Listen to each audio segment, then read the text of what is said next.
हर बदलता चेहरा अपने साथ घटी घटना का आईना होता है। हर चेहरा अपने आप में एक खबर है। हर चेहरा कुछ कहता है। हम चेहरों की भाषा पढ़ना जानते हैं, समझते हैं चेहरों की हकीकत, तभी दिखाते हैं हर वो खबर जो आपके सरोकार की होती है। आज शेखोहाबाद में उस समय हड़कंप मच गया जब पहली बीवी ने अपने पति को सबके सामने धुन डाला। आपको बता दें कि नगला भाट निवासी धीरजेश की शादी आज से 9 साल पूर्व 17 फरवरी 2012 को मेला वाले बाग निवासी ब्रजमोहन के साथ हुई थी। धीरजेश बमुश्किल अपनी ससुराल 13 दिन ही रही होगी कि पति ने कम लंबाई और दहेज की खातिर ताने मारने शुरू कर दिए। इसके बाद पत्नी ने पति के खिलाफ शेखोहाबाद थाने में 23 जुलाई 2013 को दहेज उत्पीड़न का मुकदमा पंजीकृत करा दिया। मामला कोर्ट में विचाराधीन है। कोर्ट के चक्कर लगाते लगाते आज 8 साल बीत चुके हैं, लेकिन न्याय की कोई आस नहीं जगी। इधर लॉकडाउन के चलते काफ़ी समय से कोर्ट की कार्रवाई भी ठप पड़ी है। बस इसी का फायदा उठाते हुए ब्रजमोहन ने पहली पत्नी के होते हुए भी 14 मई 2021 को मैनपुरी के गांव गड़ारा से हरी सिंह की पुत्री सरिता से दूसरी शादी कर ली। पहली पत्नी धीरजेश को ये पता चला तो वह अपने पति से जानकारी करने के लिए उसकी दुकान पर पहुंची। पत्नी को सामने देख ब्रजमोहन गुस्से से लाल हो गया। पत्नी के साथ जैसे ही हाथापाई की, वैसे ही पत्नी ने भी पति को पीटना शुरू कर दिया। दुकान पर साथ में बैठा भाई भी मारपीट का शिकार हो गया। सूचना पर पुलिस भी आ गई और दोनों पक्षों को थाने ले आई। यहाँ एक बात और देखने को मिली कि जो महिला अपनी फरियाद लेकर थाने पहुंची थी, उसे न्याय के लिए 6 घंटे थाने में पुलिस हिरासत में बैठना पड़ा। यहाँ तक कि महिला और उसके भाई का मोबाइल भी पुलिसकर्मियों ने छीन लिया। अब ऐसे में पुलिस को कैसे पुलिस मित्र कहा जा सकता है?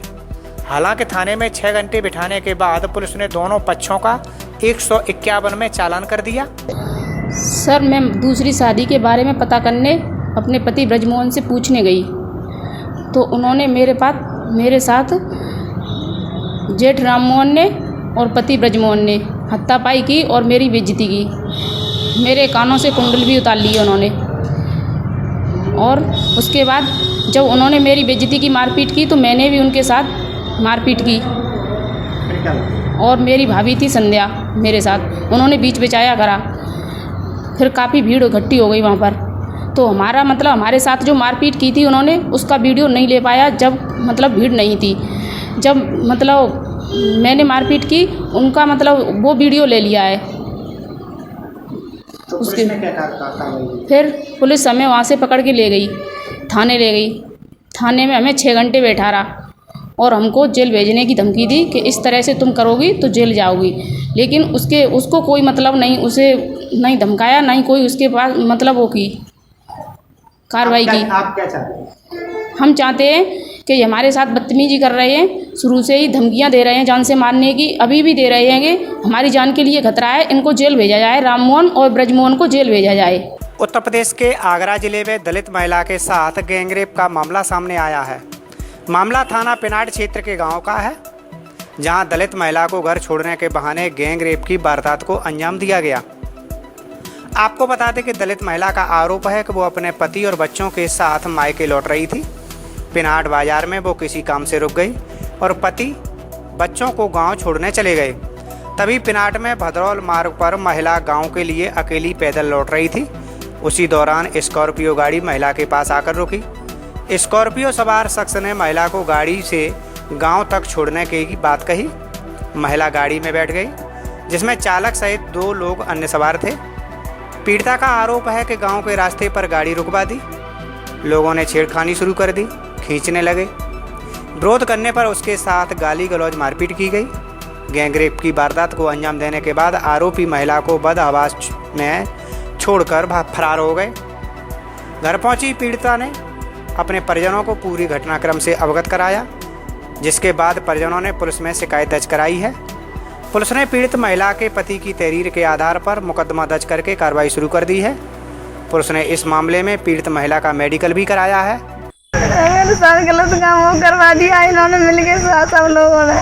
और डॉक्टर जबरदस्त धमकी दे रहा है, राजीनामा करने रंडी कुतिया गाली दे रहा है। गाँव से बाहर कर देंगे उनको। मेडिकल भी हो गया है, मतलब पुलिस वाले कल छोड़ गए थे, धमकी दी है इन लोग। तो आपने पुलिस को सूचना नहीं करी? कर दी है, कर दी है। और कल शाम को 8:30 बजे के आसपास थाना पर जो पति पत्नी आए थे, पुलिस को सूचना दिया। पति ने कहा था हम लोग ससुराल से पिनाट से वापस गांव जा रहा था। उस समय पत्नी अकेला जा रही थी, मैं पहले साइकिल में निकल चुका था, मेरा बच्चे के लेके गांव छोड़ के वापस से निकले। उस समय पत्नी रास्ते में जाते समय एक स्कॉर्पियो गाड़ी आई थी, उस पर गांव का कुछ लोग आया था। उन लोगों ने इनका लिफ्ट लेने के चक्कर में कहा था, उन्होंने लिफ्ट ले लिया हमसे और आपने बैठा गाँव में छोड़ूंगा इस तरह बात करके उनका गाड़ी में बैठा लिया। बैठाने के बाद रास्ते में उनके साथ गलत काम किया, इस तरह का आरोप लगाया, पुलिस के पास आके शिकायत दिया है और पुलिस ने तुरंत FIR दर्ज कर लिया। उनका डॉक्टरी कराने के लिए पुलिस ने भेज दिया। बाकी सभी एविडेंस कलेक्ट करवा रहा है, जो गाड़ी में कौन सा गाड़ी था, वो गाड़ी वगैरह उन्होंने बताया है, जो लोग उनको भी बता दिया। पुलिस ने सबका पता कर रहा है, सच्चाई की वेरीफाई कर रहा है और पुलिस ने जाँच कर रही है। जाँच के बाद जो सच्चाई उसके अनुसार आगे कानूनी कार्रवाई करेंगे। थाना छाता इलाके के नौगावा में बीती रात अराजक तत्वों ने मस्जिद को तोड़ दिया। जब सुबह लोग मस्जिद की तरफ गए तब घटना की जानकारी हुई। स्थानीय लोगों ने घटना की जानकारी पुलिस को दी। मस्जिद के टूटने से मुस्लिम समाज में आक्रोश व्याप्त है। स्थिति को देखते हुए कई स्थानों का फोर्स घटना स्थल पर पहुंच गया। वही पुलिस घटना की जांच और आरोपियों की तलाश में जुट गई। आपको बता दें कि नौगावा में एक मस्जिद है, यहाँ 2 से 2,500 मुस्लिम आबादी है। रात को अराजक तत्वों ने मस्जिद की 2 मीनार तोड़ दी, दीवार को भी नुकसान पहुंचाया। सुबह मस्जिद तोड़े जाने की जानकारी होने पर मुस्लिम समुदाय के लोगों में आक्रोश व्याप्त है। सूचना पर थाना छाता से पुलिस भी गांव पहुंच गई है। शेरगढ़ और कोसीकला थाने का फोर्स भी घटनास्थल पर भेजा जा रहा है। यहाँ घटना ये हुई है जी कि मैं सुबह 5-पौने-5 बजे यहाँ आया, आकर के मैंने देखा तो ये मीनार एक गिरी पड़ी है, एक क्षतिग्रस्त मिली है। तो मैंने देखा उसे, तो मैंने देख के फिर मैंने कि अब ये तो गिराई गई। फिर मैंने नमाज़ पढ़ी, नमाज़ पढ़ के फिर मैंने भाई साहब को सूचना दी है। भाई साहब ने जो है सब लोगों को जो है बताई गई जब ये लोग आए हैं। तो आपने इसी सूचना पुलिस को भी दी है? हाँ जी, पुलिस को भी दी है। पुलिस आ गई है? हाँ जी, पुलिस आ गई है। अभी आप क्या चाहते हैं? अब हम ये चाहें जी कि ये अगर मान लीजिए अब इसको बनवा दें, आगे के लिए कार्रवाई ये होनी चाहिए कि आगे भी कर सकते हैं वो तो ऐसा और करते रहे पहले से ही करते रहे। हमारे कब्रिस्तान है, उनकी भी बाउंड्री तोड़ते रहे। आपको कुछ जानकारी है कि किन लोगों ने इस काम? सर हमें जानकारी में ये नहीं है, अगर जानकारी में होती तो फिर इसमें उपद्रव हो जाता। डाउट किसी पे कोई सके? अब डाउट तो ये हमारे ये मोहल्ले वाले ही तोड़ सकते हैं और कब कोई बाहर के विदेशी थोड़ी आएंगे तोड़ने से। अभी पुलिस प्रशासन ने आपके आके आपको क्या आश्वासन दिया है? अभी तो जी अभी तो पुलिस जांच में लगी हुई है, अभी तो कोई अनुशासन, अभी आपकी कोई वार्ता नहीं है? अभी मेरी तो कोई वार्ता हुई नहीं है उनसे। प्रातः थाना छाता क्षेत्रांतर्गत ग्राम नौगांव स्थित एक धार्मिक स्थल के गुंबद की गिरने की सूचना थाना पर प्राप्त हुई थी। इस संदर्भ में तहरीर के आधार पर अभियोग पंजीकृत किया जा रहा है। मौके पर शांति व्यवस्था बनी हुई है। जांच के क्रम में दोषी व्यक्तियों का चिन्हांकन किया जाएगा एवं इस प्रकरण में कठोर वैधानिक कार्रवाई सुनिश्चित की जाएगी। पहाड़ी और मैदानी इलाकों पर हो रही भारी बारिश के कारण अब नदियों का जलस्तर बढ़ने लगा है। यूपी के बलिया जनपद में घाघरा नदी उफान पर है। बताया जा रहा है कि जिले में घाघरा नदी का जलस्तर खतरे के निशान को पार कर गया है, जिस कारण नदी से सटे गांव में बाढ़ का खतरा बढ़ गया है। नदी से सटे इलाकों में स्थिति ऐसी पैदा हो गई है कि यहाँ के लोग बढ़ते जलस्तर के कारण काफी दहशत में हैं। वहीं प्रशासन भी लगातार बाढ़ प्रभावित इलाकों पर अपनी पैनी नजर बनाए हुए है। साथ ही अधिकारियों ने ग्रामीणों से किसी सुरक्षित जगह पर जाने की भी अपील की है। एडीएम का कहना है कि प्रशासन ने बाढ़ से निपटने की पूरी तैयारी कर ली है। आपको बता दें कि जिले में 384 गांव हैं, जो हर साल 2 नदियों में बाढ़ आने के कारण काफी प्रभावित होते हैं। इस बार प्रशासन का दावा है कि जिले में बाढ़ से निपटने के लिए पुख्ता इंतजाम किए गए हैं। साथ ही प्रशासन की ओर से हालातों के मद्देनजर 61 बाढ़ चौकियां पूरे जनपद में बनाई गई हैं। कल घाघरा नदी जो है DSP हेड पर खतरे के निशान को छू गई थी और खतरे के ऊपर है इस समय। थोड़ा बाढ़ क्षेत्र में हमारे सभी SDM भ्रमणरत हैं। SDM सिकंदरपुर ने बताया कि साहब हमने तीनों जो हमारे सेंसिटिव जगह है इसमें खरीद और पठौड़ा और एक जगह और कोई बताया उन्होंने, वहाँ हमने सुबह भ्रमण किया है। पानी चूँकि बढ़ रहा है इसलिए अभी खेत पट नहीं रहा है, लेकिन पानी बढ़ रहा है, बढ़ाव पे है।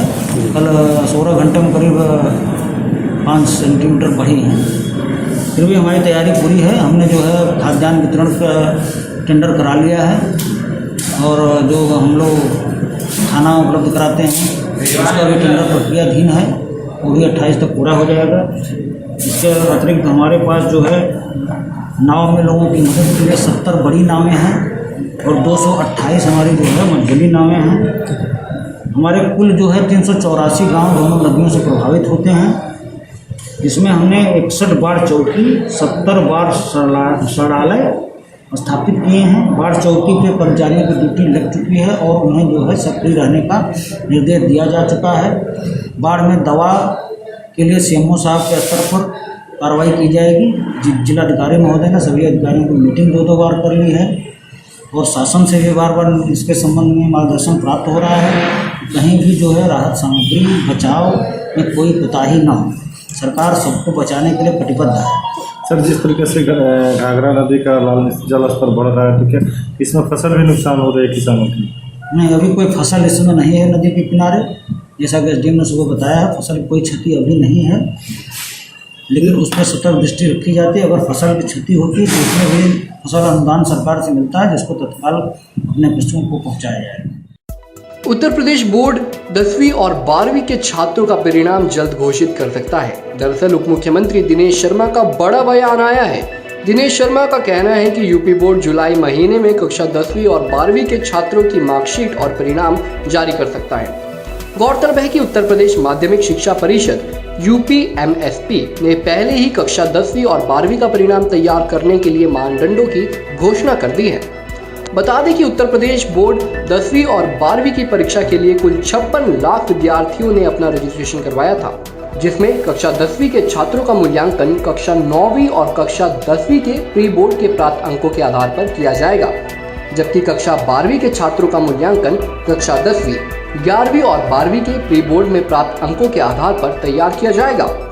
विशेष रूप से नियुक्त शिक्षक यूपी बोर्ड परिणाम 2021 के लिए मूल्यांकन का काम पूरा करेंगे। हालांकि परिणाम जारी करने की सही तारीख और समय अभी तक घोषित नहीं किया गया है। यूपी के मथुरा जिले से एक चौंकाने वाली घटना सामने आई है। यहाँ छेड़छाड़ के बाद एक 17 वर्षीय किशोरी को 3 युवकों ने दूसरी मंजिल से नीचे फेंक दिया। दिल दहला देने वाली ये घटना सीसीटीवी कैमरे में कैद हो गई। छाता कोतवाली क्षेत्र में हुई घटना से क्षेत्र में सनसनी फैल गई। मौके पर पहुंचे राहगीरों ने किशोरी को हॉस्पिटल में भर्ती कराया। घटना के बाद आरोपी मौके से फरार हो गए। शुरुआत में लड़की को एक सरकारी हॉस्पिटल में भर्ती कराया गया था, लेकिन बाद में एक निजी हॉस्पिटल में भर्ती करा दिया गया। डॉक्टरों के अनुसार किशोरी की रीढ़ की हड्डी टूट गई है। पीड़िता के पिता ने पुलिस को दी शिकायत में 3 लोगों को नामजद किया है। पिता के अनुसार तीनों कई महीनों से उसकी बेटी को परेशान कर रहे थे। किशोरी के पिता ने अपनी शिकायत में कहा है कि पड़ोसी ने रात उसे फ़ोन करके बेटी से बात करने की कोशिश की। जब पिता ने बात नहीं कराई तो गालियां देनी शुरू कर दी। रात करीब 8 बजे 3 युवक उसके घर में घुसे और परिवार वालों से मारपीट शुरू कर दी। किशोरी से छेड़छाड़ की और उसे जबरन साथ ले जाने की कोशिश की। जब परिवार ने चिल्लाना शुरू किया तो आरोपियों ने किशोरी को घर की दूसरी मंजिल से नीचे फेंक दिया। मथुरा पुलिस का कहना है कि मामले में 2 लोगों को गिरफ्तार किया जा चुका है। हैदराबाद की तेलंगाना पुलिस द्वारा 17 करोड़ 72 लाख रुपए की नकली करेंसी जब्त की गई है। साथ ही 10 मोबाइल फ़ोन और 7 आरोपियों को गिरफ्तार किया गया है। दरअसल आंध्र प्रदेश के कृष्णा जिले के बेलमकोंडा निवासी मुरली कृष्ण एक ज्योतिषी है और वह हैदराबाद में रहता है और भक्ति नाती वेबसाइट चलाता है। इस साइट के माध्यम से वह जनता को रत्न पत्थर बेचते हैं और साथ ही नकली नोटों का व्यापार भी करता है। उनके कुछ उच्च स्तरीय लोगों के साथ व्यापारिक संबंध भी हैं। मुरली कृष्ण के रिश्तेदार नागेंद्र प्रसाद ने एक पवन नाम के शख्स से उसका परिचय कराया। इसके बाद पवन ने मुरली कृष्ण के घर पर चोरी का प्लान बना डाला। उसने अपने साथियों के साथ एक योजना बनाई और 15 जून को मुरली कृष्ण के घर गए और उनके बेडरूम से नोटों से भरे 2 बैग चोरी कर लिए। कुछ देर बाद उन्होंने बैग को खोला तो बैग से उन्हें 6 लाख रुपए के नकली नोट मिले। वहीं दूसरी ओर इस डकैती के बाद मुरली कृष्ण ने थाने में रत्न चोरी होने की शिकायत दर्ज कराई, न कि नोट चोरी होने की। इस दौरान उन्होंने नकली नोटों के बारे में पुलिस को कोई जानकारी नहीं दी। पुलिस ने आरोपियों की तलाश की और गिरफ्तार कर लिया। पुलिस को आरोपियों के पास से नकली मुद्रा मिली है और पता चला है कि मुरली कृष्ण से संबंधित है ये मुद्रा। इसके बाद पुलिस ने जांच शुरू की और मुरली कृष्ण के पास से 17 करोड़ 72 लाख रुपए की नकली करेंसी जब्त कर ली। धोखाधड़ी के मामले में मुरली कृष्ण पर भी शिकायत दर्ज कराई गई है। गिरफ्तार किए गए आरोपियों की पहचान पवन कुमार, रामकृष्ण, सुरेश गोपी, विजय कुमार, सूर्यम, नागेंद्र प्रसाद और मुरली कृष्ण के रूप में हुई है। भगवान जगन्नाथ की पवित्र स्नान यात्रा के साथ करीब 1 माह तक चलने वाले रथ महोत्सव की पूरी नगरी में शुरुआत हो गई है, जो 21 जुलाई तक चलेगा। परंपरा के अनुसार जगन्नाथ मंदिर के 3 पीठासीन देवताओं भगवान जगन्नाथ, बलभद्र और देवी सुभद्रा को रथ यात्रा के 2 सप्ताह पहले सेवायतों द्वारा औपचारिक स्नान कराया जाता है। इस स्नान अनुष्ठान के लिए मंदिर में स्थित कुओं से 108 घड़ों के पानी का उपयोग किया जाता है। स्नान समारोह के बाद कहा जाता है कि देवताओं को सर्दी और बुखार हो जाता है और उन्हें रथ यात्रा से पहले की शाम तक अनसरा घर में रखा जाता है। इन दिनों में तीनों देवताओं के दर्शन नहीं होते हैं। पिछले वर्ष की तरह इस वर्ष भी कोविड महामारी के कारण स्नान यात्रा और रथ यात्रा के सभी अनुष्ठान भक्तों के बिना ही आयोजित किए जा रहे हैं।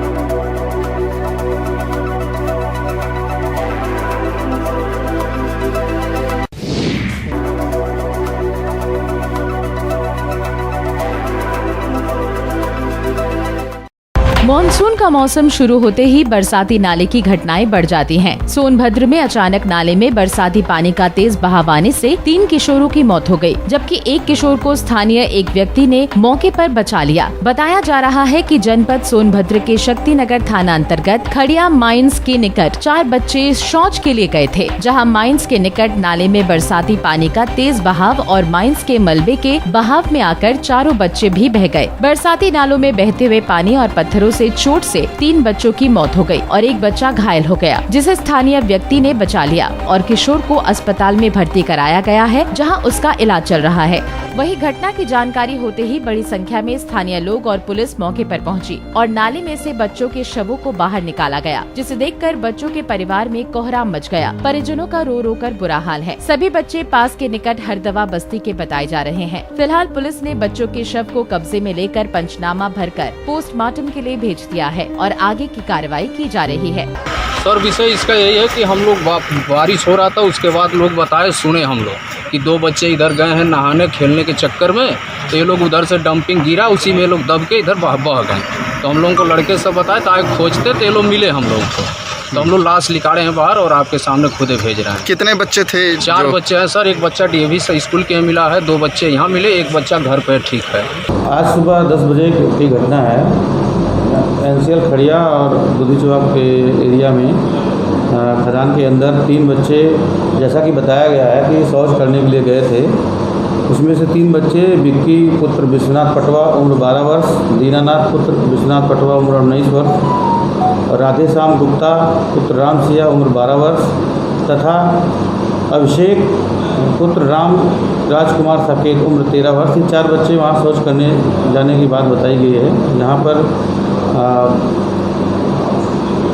मिट्टी का टीला गिर जाने से और फिर चोट वहाँ दब जाने से मृत्यु की बात सामने आ रही है। हम लोगों ने हमारे द्वारा और क्षेत्राधिकारी पिपरी और थाना प्रभारी शक्तिनगर और अनपरा के द्वारा घटनास्थल का निरीक्षण किया गया है और हम लोगों के द्वारा मौके पे जांच की जा रही है और जांच के बाद जो नियमानुसार कार्रवाई की जा रही है।